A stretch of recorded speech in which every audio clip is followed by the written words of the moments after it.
I'm just doing a quick video here to address an issue that I sometimes have on questions posed on my channel.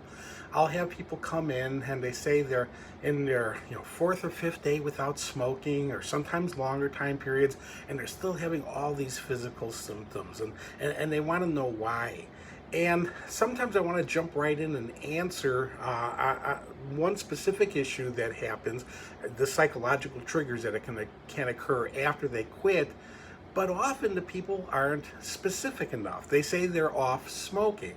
And there really is a big difference between people who just quit smoking as opposed to people who stop delivering nicotine from all sources, meaning they have not smoked, they haven't put on a patch, they haven't chewed nicotine gum, they're not using electronic cigarettes, they're not using nicotine inhalers. There's just different ways that people get nicotine in them, and they think that when they hear about just getting through the first 3 days as being so important, they think that it just means if they're off smoking for 3 days, then all these other things will fall in line, these physiological withdrawals that can occur.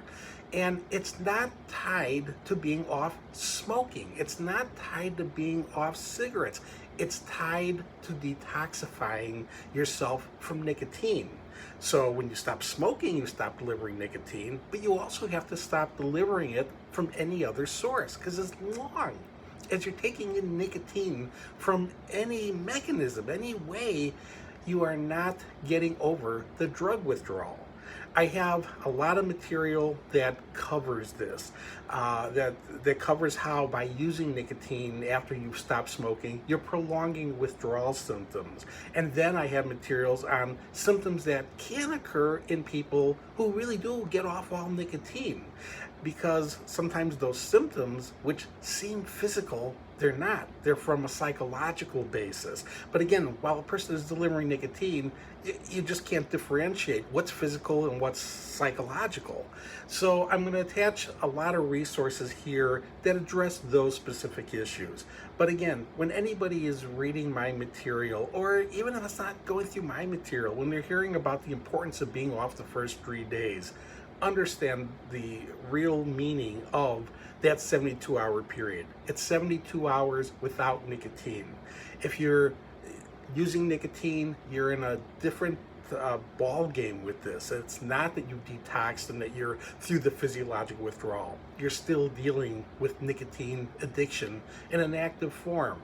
The way to stop active physiological symptoms, it really is by understanding to stop delivering nicotine from any source.